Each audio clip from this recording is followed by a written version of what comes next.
I truly believe that if you have not done so before, it's time to start taking charge of your credit score. And this may not apply to everyone. But if you find yourself in a situation where you're feeling hopeless about your credit, I want to invite you to stay with me until the end of this video as I give you a step-by-step guide to repairing your credit. In one of my videos titled Budgeting Like the 10 Virgins, I mentioned that if you choose to use credit, you should use credit wisely and sparingly. And I also mentioned that credit, when used properly, can provide convenience and peace of mind in knowing that you're covered in the case of an emergency. And not that I'm saying you should use credit as an emergency fund, but I'm just saying use what you have. And I can tell you that the temptation is great to live outside your means and worry about paying for those purchases later when you have a lot of credit cards. So the fewer credit cards you sign up for, the less you'll be tempted to spend away your future financial health. But here's the reality. There are times when we find ourselves requiring credit to make a purchase, especially on some bigger ticket items that we find necessary. So for some persons, the only time they require credit is to purchase a house. I can remember when I moved to Canada and I wanted to purchase a computer, and I saw one that I really loved. It had all the features that I wanted. And then at the time I realized I did not have all the cash at the moment. And they had a 3-month payment plan. So I said, you know what, I'll just opt for that and then just pay it off really quickly. Little did I know I was in for a surprise of a lifetime. So I went and I filled out the application form, and then the gentleman looked at me and told me that I had no credit history. Well, I mean, for me, I knew that, right? Because I was buying everything cash. I didn't have a credit card. And I thought I was doing a great thing. And then he said to me, young lady, I will tell you this, no credit is worse than bad credit. And I'm telling you, I would never forget those words. And that's when I started my journey to search, how can I build my credit? And of course, I must say, my journey, that's another story for another time. I was reading an article the other day, and it said today's economy runs on credit. So whether you want a mortgage for a house or a student loan to pay for college, good credit is so critical, right? And it's so easy to hurt your credit score. Something as simple as being late on a loan payment can do serious damage to your score. Bad credit will make it difficult to get a credit card with low interest rate. And it also make it more expensive to borrow money for any purpose. And you might say, Genese, I'm not in the market for a loan. But this is what I have learned from my own personal experience, that good credit still has a major impact, because landlords, insurers, even employers, they frequently use credit information as a litmus test to see if the people they're dealing with are reliable and responsible. Anyway, in all of this, if you have bad credit, the good news is that you can repair your credit and raise your credit score. And you may not need to hire a company to fix your credit, especially if you are already way behind in paying your monthly expenses. With discipline and perseverance, you can actually do this on your own. Don't get me wrong. Nothing is wrong with getting professional help. You know, I'm always talking about getting professional help. But if you can't afford the service fee, what are you going to do? Are you going to just give up and feel hopeless? No. I want to encourage you to take charge. You want to know how? Stay with me to the end of this video to get a step-by-step guide to repairing your credit.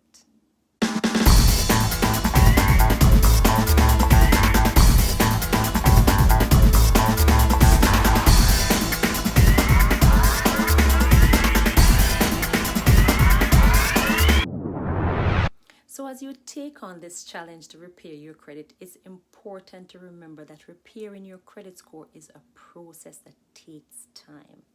So don't get discouraged if things don't turn around right away. Keep at it, because in the end, it will be worth it. So before we do anything else, let's get into understanding your credit score. There are a number of specific things that affect your overall credit score. If you don't pay attention to all of them, you can unknowingly hurt your score. And that's why I'm telling you this. Your credit score will range between 300 to 850. And that represents how likely you are to pay back money you have borrowed. And there are 5 factors that determine your score. And I'm going to give you them in order of importance, right? First, your payment history. Paying bills on time is really important for your overall credit score. Secondly, credit usage. And this is how much of your available credit you've used, because a low credit utilization rate is better for your credit score. Next is credit mix. Typically, it's better to have experience with different types of credit than with just a single category. And the other thing that affects your overall credit score is the age of the accounts.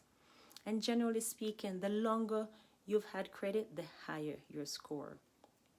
Of course, last on your list is credit applications. So when someone examines your credit record to determine whether to give you credit, it's called a hard inquiry. And too many hard inquiries can actually lower your score. So you want to limit the amount of credit applications that you make. If you're new to this channel, my name is Genese Smith, and I'm a registered nurse and a transformational life coach. And I'm all about sharing my own life experience and what I have learned over the years and what I'm learning now, as well as share with you what I believe will help you and how I can empower you in different areas of your life, no matter what situation you might be facing. And one of the things I really love to do is encouraging individuals step out in confidence. So as we continue, it's also important that you understand the different types of consumer credit that's available to you. And I won't get into the details about them now. I will just list them so that you have an idea. But there are actually 4 types of credit. You have revolving credit, such as credit cards. You have charge cards, service credit, such as utilities, cell phone bills. And you have installment credit, such as loans. All right. So what's the first step to repairing your credit? Step number 1. You want to examine your credit report. Your credit report contains everything that affects your credit score, including all the things pulling your score down. And the first step in repairing your credit is to know exactly what's on your credit report. And you can get a free yearly copy of your credit report from annualcreditreport.com. And depending on where you live, there are 3 different credit bureaus: Equifax, Experian, TransUnion. And the credit report from annualcreditreport.com will contain your credit score at each of the credit bureaus.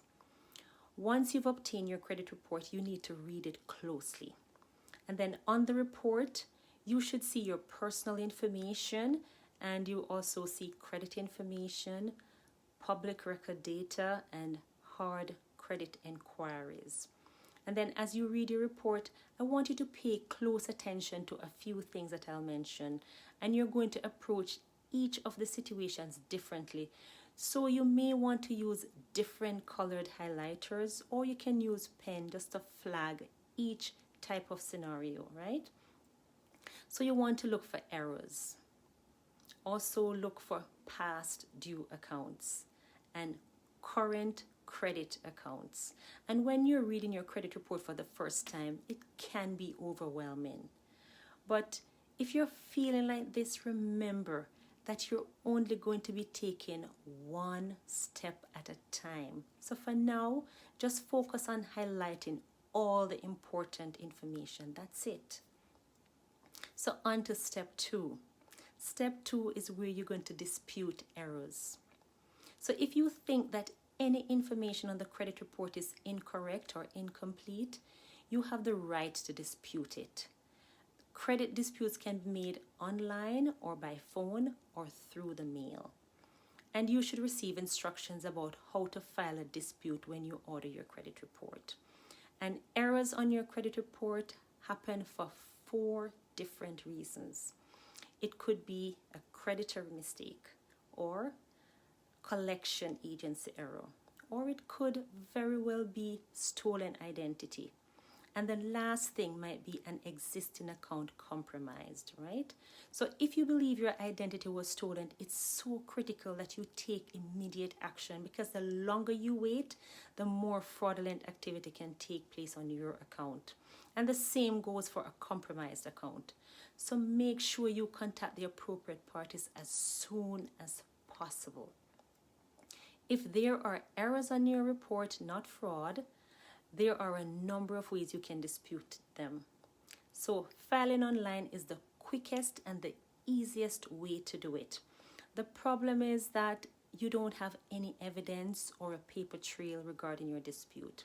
And this is also the case when you file by phone. So filing by mail, which persons refer to as the snail mail, has few distinct advantages. And you could also consider expressing it to make it go quicker, right? Because here are some of the advantages. You can include concrete proof. You have a paper record. Sending a dispute letter via a certified mail actually ties your claim to a specific date. And I mean, now as I think about it, with technology improving and all of that, there might be other means that you can do. So check it out and see, all right? But the important thing to know is that when filing your credit dispute, make sure to include all of the things that I'm going to mention, right? First, you want a copy of your report. Highlight the disputed item. And second, proof that supports your claim. And the third thing is a concrete, explicit request that the erroneous information be either corrected or removed. And after your dispute, one of 2 things will happen. Either you will have a successful dispute, that means all information and parties will be updated appropriately, or you will have an unsuccessful dispute. So that means no change will occur on your credit score. If your dispute is unsuccessful, you do have one further option. You can file a complaint with the Consumer Financial Protection Bureau, which is the CFPB. And after you file your complaint, the CFPB will work with the credit bureaus to attempt to resolve your complaint. All right, on to step 3. You're now going to address accounts that are past due. The biggest factor in your credit score is your payment history, and that makes up 35%. So after taking care of any errors on your credit report, you'll want to start working on past due account. When one of your account is more than 180 days past due, it's considered a charge off. And charge offs are really bad for your credit score, and you want to do whatever you can do to keep them from going on your credit report. The good news is that your creditor may be willing to negotiate with you. So once your charge-off account is fully paid, then your credit report will show a 0 balance for that account. However, it will still show up on your credit report for 7 years. And in addition to past due and charge-off balances, you must handle accounts that have been sent to collections. So like with charge-offs, your credit report will reflect these balances for 7 years. Before I get into the next step, have you subscribed to this channel as yet? Make sure to hit that red subscribe button and turn on your notification bell so that you can be first to be notified of any new uploads. All right, we're going to move into step 4, and that is bring down the high balances. So after your payment history, your credit utilization is the second highest factor in your overall credit score, about 30% of the total. And the credit utilization is a percentage of available credit you've used. And this means that if you have really high balances, your credit score will be brought down. And ideally, your credit utilization should be below 10%. But if you can get it below 30%, then that's a good starting place. And then your loan balances also affect your credit score. So the higher your balance compared to the original, the more it hurts your score. So the question is, which is more important, credit card balances or past due accounts? Because your payment history is a bigger factor in your credit score, you should focus first on getting your accounts current. All right? So let's move on to step number 5, which is build new credit. So you also want to add positive credit data to your credit report. So if you consistently do things like make on-time payments, your credit score will go up. So how do you get new credit? One simple way is to get a new credit card. Make purchases and then make payments on time.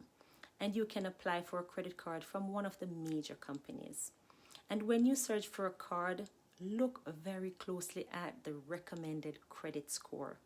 Look at the annual fee and look also at the annual percentage rate, which is frequently referred to as your APR. And if you don't get approved by a major credit card company, then you have a few other options. You can apply for a secured credit card. You also might consider getting a retail credit card such as Walmart or Amazon card or another store which you prefer. I want to mention some other tips that you can use to build a solid credit. All right. So in addition to getting a new credit card and using it to build up your credit, there are a number of other specific tactics that you can use to improve your overall credit score, right? So one of the things you could do, you could team up with someone who has good credit and a good payment history if they're willing, and then get added as an authorized user on one of their credit cards, right? You can also keep older credit cards, even if you don't use them much anymore. And then, because having an older credit card on your credit report extends the total age of your credit. And you could check out the Experian Boost program and see if that works for you. Cell phone and utility payments can be added to your credit score. I bet you didn't know that, right? And you could get a secured loan. So you deposit a set amount into a bank account and then you borrow against the deposited amount. And then you can also look into non-profit lending organization. I did not do any research to find some for you, but if you're listening from the States, there's the Mission Ascent Fund, which makes small loans available to certain individuals, which can be used to improve credit scores.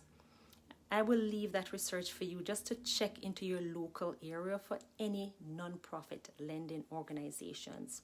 So as you repair your credit, you want to start some healthy financial behaviors. So if you don't have healthy financial behaviors, you know what's going to happen? You will end up sabotaging your efforts to repair your credit. So here's what you need to keep in mind. Debt to income ratio. And this is referred to as the DTI ratio. And this is your total monthly debt divided by your gross monthly income. So the lower your DTI ratio, the better. For example, if you're applying for a mortgage, some lenders would need a DTI ratio of less than 43%. Most lenders really want to see below 36%. Remember, budgeting. A budget helps you effectively manage your finances. If you don't have a budget, you may not have enough income to cover monthly credit payments, right? Another helpful behavior is comparison shopping.